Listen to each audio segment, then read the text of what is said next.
What's up everyone, it's Farhan. Welcome to another video.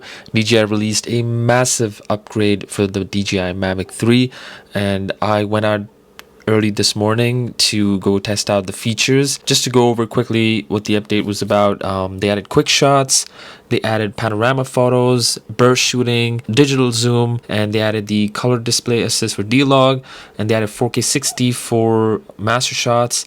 They added quick transfer, zoom, and D-Log in focus track when recording video, support for return to home altitude, advanced RTH. Yeah, so a couple of really good updates right there. Optimized accuracy for color correction, increased image sharpness of telecamera, optimized image for time-lapse photos. So yeah, and I'm just gonna go over them real quick. The first feature I try is the quick shots. You scroll down and find the quick shots option and choose whichever you want: circle, droney, rocket, helix, asteroid, boomerang.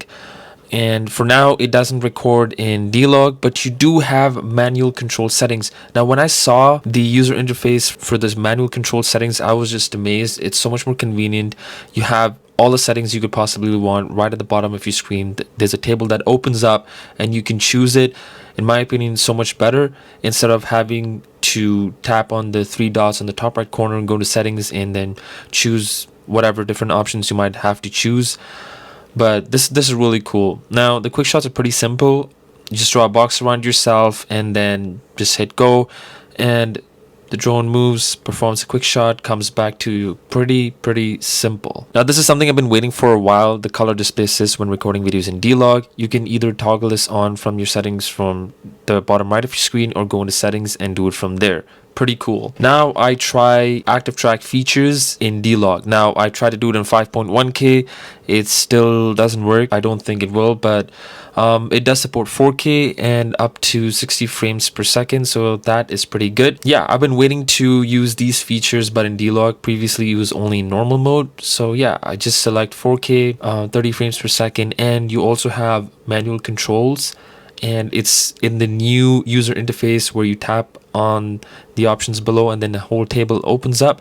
So you literally have everything right there at the bottom of your screen, instead of you having to go into settings, which in my opinion is just super convenient. Now there's one more thing they added with this. It is 2x digital zoom when using any of the active track or focus track features, and you can do this in D-Log, so that is pretty cool. Now you can tap on the screen there to zoom in or out, or you could just hit the function and move the gimbal wheel to zoom in or out. Now I change the orientation of the drone, put it on my left side, and I'm walking, and then I try doing it again. I zoom in and out. Now I try doing the same exact thing in normal mode, so I can zoom in, zoom out while the drone is tracking me. So yeah, it works perfectly fine, and you can use the same thing where you tap on the function button and the gimbal wheel, and you can zoom in or out to your preference. Now I also put it in spotlight mode, and I was able to do the same exact thing where I can zoom in or out as well, so it works in spotlight mode too. This is my favorite. You can do the same thing when you're in point of interest mode. So when the drone is orbiting a certain object or a subject, you can zoom in or out while it's rotating around it. I am moving to the right and I'm moving pretty fast, and I'm just zooming out to try and get that parallax sort of effect. I tried again where I'm moving fast to the left and then I'm zooming in and zooming out to try and get that parallax effect, and it looks really nice. Another really cool feature they added is pano photos. Now you can take pano photos in just a few taps, and you've also got format right below where you can choose JPEG, you can turn it off, and RAW. And you can also adjust your camera settings, so you have full manual control, and you can adjust that to your preferences as well. Now just for this video I shot two panos. One is the 180-degree one and one is a vertical one. Here is what it looks like straight from the drone.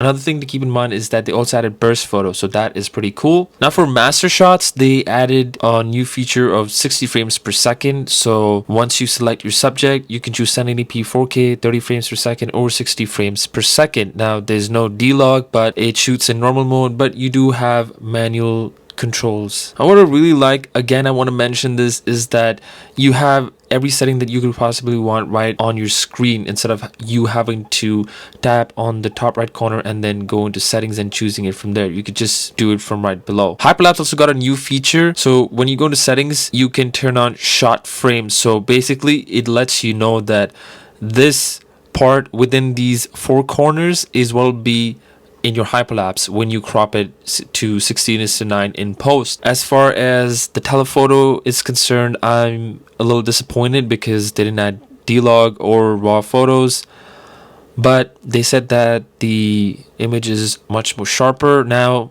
this is what it looks like, so you be the judge. You tell me what you think about it. You can adjust the exposure value, but you don't have manual controls, and yeah, like I said, I'm disappointed. Quick transfer is also a new feature that DJI released with this firmware update, and it transfers really fast. Now, if you want to turn this on, you just hit the thunder arrow icon on the top right corner, and then hit switch. Once that's done, you can unplug your phone from your controller, and the drone will transfer whatever file or files you've selected to your device instantly. And it is super fast. I chose to transfer the drone Quickshot just to see how fast it works, and it was instant. Like, it just took a few seconds. Normally a 4K file like that would take at least 30 to 45 seconds to transfer, but this was really quick. What are your thoughts on the new update? Is there anything that you really didn't like? Is there something that you really liked? What else do you think they could have added to make it a better experience for Mavic 3 users? I'd love to know your thoughts. Let me know down in the comments below. That's it for this video, guys. Thank you for watching. If you found any value in this video, do give it a like and subscribe, as it helps out this video and this channel. I'll see you guys in the next one.